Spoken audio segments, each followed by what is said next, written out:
Hello student, this is our channel Pragati vision. आज हम इस वीडियो में आपके पेंटिंग बुक के सेकंड चैप्टर को अच्छे से एक्सप्लेन करेंगे। सेकंड चैप्टर के अभी हम लोग इंट्रोडक्शन पार्ट को बना रहे हैं।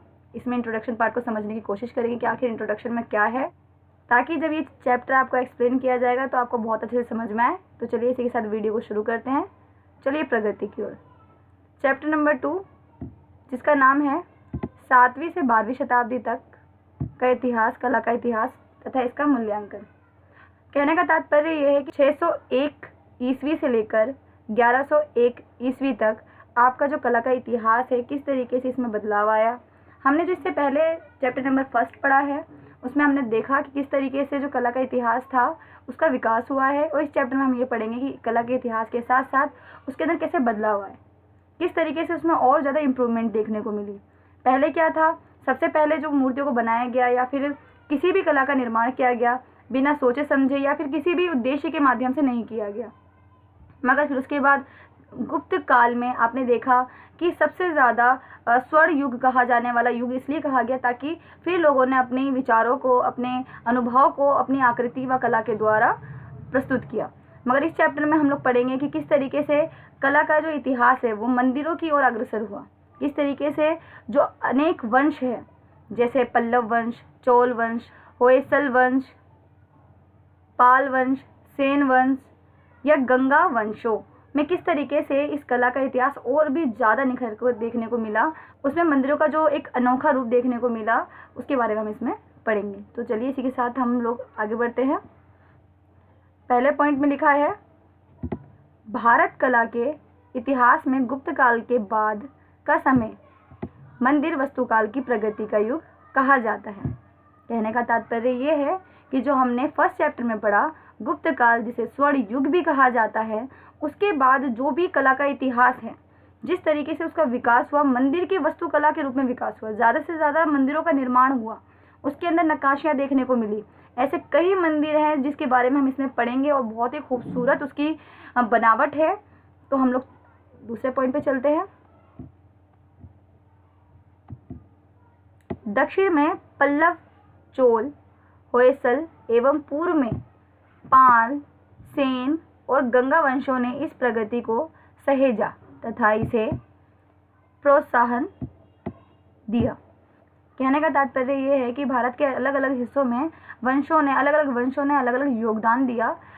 जिस तरीके से आप देखिए, इधर कर्सर पे आप नज़र रखिए कि ये मैंने एक डायरेक्शन के लिए आपको, ताकि आपको थोड़ा आइडिया हो जाए, ये आपका उत्तर दिशा है, आपके भारत की उत्तर दिशा। अगर हम इस डायरेक्शन में भारत के मैप को रखें और ये जो नीचे का डायरेक्शन है ये दक्षिण दिशा है, इस वाले डायरेक्शन में ये पूर्व दिशा है और ये डायरेक्शन आपकी पश्चिम दिशा है। आपको बता दूं कि किस तरीके से जो पल्लव, चोल, होयसल जो वंश थे ये दक्षिण दिशा की ओर देखने को मिले और इन्होंने काफ़ी अच्छे से मंदिरों का निर्माण किया। तो इसी की जगह पाल, सेन, गंगा वंश आपको पूर्व की ओर देखने को मिले, इन्होंने इधर मंदिरों का निर्माण किया। मगर इसी समय आपके मंदिरों का निर्माण काफ़ी अच्छी तरीके से और काफ़ी यूनिक तरीके से देखने को मिला। उसके अंदर काफ़ी अच्छी नक्काशियाँ देखने को मिली, काफ़ी अच्छी बनावट देखने को मिली। आपका जो मंदिरों का निर्माण है, ज़्यादा से ज़्यादा मंदिरों का निर्माण और ख़ास मंदिरों का निर्माण इसी समय हुआ है। इसी के साथ हम तीसरे पॉइंट पे चलते हैं कि पल्लव, चालुक्य उनकी मूर्तियों के लिए याद किए जाते हैं, जबकि चोल, होयसल मंदिर वस्तुकला के लिए जाने जाते हैं। पल्लव, चोल और होयसल अर्थात मैंने अभी आपको थोड़ी देर पहले ही बताया है कि ये दक्षिण दिशा की ओर ये वंश रहा करते थे। मगर इसमें से पल्लव और चालुक्य जो वंश थे, इन्होंने ज़्यादातर मूर्तियों का निर्माण किया है। तो आपका कहने का तात्पर्य, आप बिल्कुल ये मत समझना कि इन्होंने मंदिरों का निर्माण नहीं किया। जो खास कला व बनावट थी वे कला मूर्ति के रूप में देखने को मिली है। इसी के साथ चोल और होयसल वंश है, इन्होंने भी दक्षिण दिशा की ओर ही मंदिरों का निर्माण किया, मगर इनकी जो खास कला है वो मंदिरों के रूप में देखने को मिलती है। तो ये जो 3 पॉइंट थे वो काफ़ी महत्वपूर्ण थे। इस वीडियो के अंत के साथ मैं आपको ये बताना चाहूँगी कि इस युग में काफ़ी कुछ प्रसिद्ध मंदिरों का निर्माण हुआ। जैसे आपको बता दूँ, कांचीपुरम, चेन्नई में भुवनेश्वर, बंकुरा, बेलूर, हेलीविड मंदिर,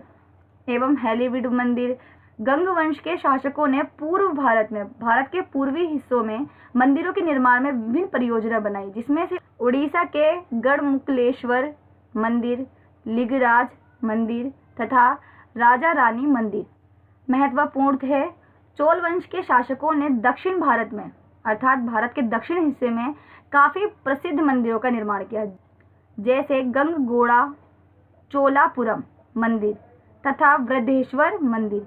ऐसे कई विशेष मंदिर हैं जिसके बारे में हम इस चैप्टर में पढ़ेंगे। ये केवल इस चैप्टर का इंट्रोडक्शन पार्ट है, जिसे मैं आपको समझाने की कोशिश ये कर रही हूँ कि इसमें कई सारे वंशों ने अलग अलग तरीके से अलग अलग मंदिरों का निर्माण किया। भारत के कई हिस्सों में ऐसे अनेक मंदिर आपको देखने को मिलेंगे आज के समय में भी, जिन्होंने अपना अलग ही रूप प्रस्तुत कर रखा है कि इनका एक इतिहास है, ये एक समय में रचे गए हैं। और अर्थात आपको एक बात बता दूं कि अभी तक ऐसे मंदिरों का निर्माण अभी तक नहीं हो सका है। तो इसलिए कुछ खास मंदिर है जिसके बारे में हम इस चैप्टर में पढ़ेंगे। इसी के साथ ये वीडियो समाप्त होती है। यदि आपको ये वीडियो पसंद आई हो तो चैनल को सब्सक्राइब करना बिल्कुल मत भूलना। हमारी आने वाली सभी वीडियो की नोटिफिकेशन आपको फिर प्रॉपर मिलेगी। और आप वीडियो पर कमेंट कीजिए, लाइक कीजिए एंड शेयर जरूर कीजिए। और यदि आपको कोई भी प्रॉब्लम हो तो वीडियो के कमेंट बॉक्स में आप अपने क्वेश्चंस रख सकते हैं, आपको जल्दी से जल्द उसके आंसर मिलेंगे। तो thank you for watching this video.